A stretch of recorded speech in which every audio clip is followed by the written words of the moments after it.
और किस दिन है? शर्तिला एकादशी माघ महीने के शुक्ल पक्ष की एकादशी तिथि 24 जनवरी 2025 को रात 7:25 पर शुरू होगी और 25 जनवरी 2025 को रात 8:31 पर इसका समापन होगा। शर्तिला एकादशी का 25 जनवरी को मनाई जाएगी।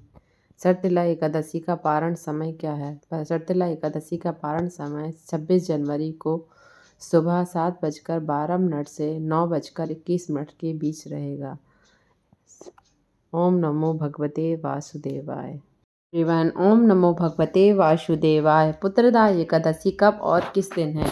पुत्रदा एकादशी हिंदू पंचांग के अनुसार पौष माह के शुक्ल पक्ष की एकादशी को पुत्रदा एकादशी कहा जाता है। यह इसकी शुरुआत 9 जनवरी दोपहर 1:12 पर होगी और वहीं इस तिथि का समापन अगले दिन 10 जनवरी को दोपहर 12:43 पर होगा। पुत्रदा एकादशी की कथा क्या है? पुत्रदा एकादशी 10 जनवरी को ही मनाई जाएगी। पुत्रदा एकादशी की कथा इस प्रकार से है। युधिष्ठिर ने पूछा, हे भगवान, कृपा करके यह बतलाइए कि पौष शुक्ल एकादशी का क्या नाम है, उसकी क्या विधि है, किस देवता की पूजा की जाती है? श्री कृष्ण जी बोले, हे राजन, इस एकादशी का नाम पुत्रदा एकादशी है। इसमें श्री नारायण भगवान की पूजा की जाती है।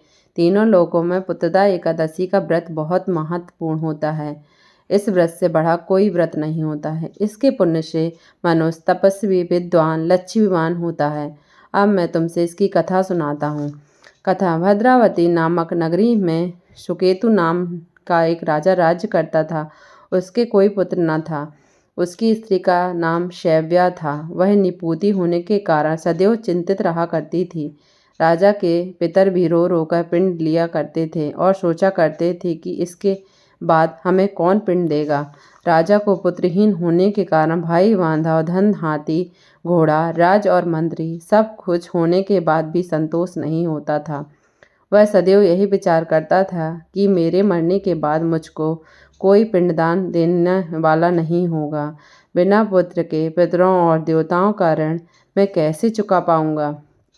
इसलिए मुझे पुत्र की उत्पत्ति के लिए प्रयत्न करना चाहिए। राजा इसी प्रकार दिन रात चिंता में लगा रहता था। एक समय राजा ने अपने शरीर को त्याग देने का विचार किया, परंतु आत्मघात को पाप समझकर उसने ऐसा नहीं किया।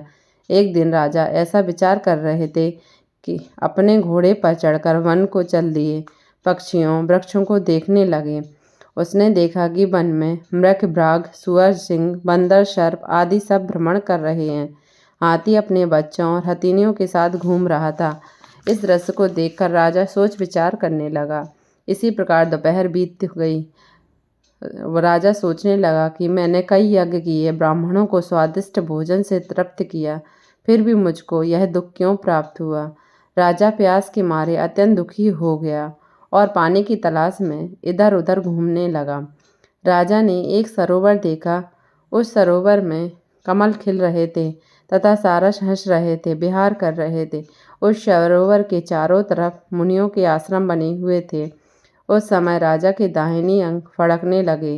राजा शुभ शकुन समझकर घोड़े से उतरा और मुनियों को दंडवत प्रणाम करने लगा। राजा को देखकर मुनियों ने कहा, हे राजन, हम तुमसे अत्यंत प्रसन्न हैं। मुनियों ने कहा, हे राजन, हम तुमसे अत्यंत प्रसन्न हैं, अपनी इच्छा बताओ। राजा ने बताया, महाराज, आप कौन हैं और किस लिए यहाँ आए हैं? मुनि बोला, हे राजन, आप संतान देने वाली पुत्रदा एकादशी हैं। हम लोग विश्वदेव हैं और इस सरोवर में स्नान करने आए हैं।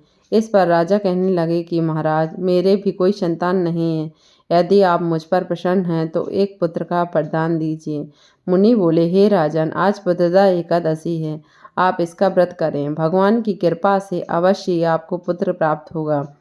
मुनि के वचनों को सुनकर राजा ने एकादशी व्रत किया, द्वादशी को पारण किया। इसके पश्चात मुनियों को प्रणाम करके राजा अपने महल वापस आ गया। कुछ समय के बाद रानी ने गर्भ धारण किया और 9 माह पश्चात पुत्र की प्राप्ति हुई। वह आगे चलकर अत्यंत सूरवीर, धनवान, यशस्वी तथा प्रजापालक राजा हुआ। श्री कृष्ण भगवान बोले, हे राजन, पुत्र की प्राप्ति के लिए पुत्रदा एकादशी का व्रत करना चाहिए। जो मनुष्य इस महत्व को पढ़ता या सुनता है उसको अंत में स्वर्ग की प्राप्ति होती है। जय बोलो विष्णु भगवान की जय, लक्ष्मी नारायण भगवान की जय। इस तरह से पुत्रदा एकादशी की कथा का समापन हुआ। पुत्रदा एकादशी का पारण समय क्या है? पुत्रदा एकादशी का पारण 11 जनवरी 2025 को सुबह 7:15 से 8:21 सुबह तक रहेगा। इस तरह से पुत्रदा एकादशी व्रत संपन्न हुआ और इस दिन दीपदान का संकल्प जरूर करना चाहिए। जय बोलो एकादशी मैया की जय। नमो भगवते वासुदेवाय। इस तरह से तिला एकादशी की कथा का समापन हुआ है। आपको इस तरह की कथा सुनना कैसा लगता है? आप मेरे चैनल को लाइक करें, शेयर करें एंड सब्सक्राइब करें। Thank you so much everyone. ओम नमो भगवते वासुदेवाय।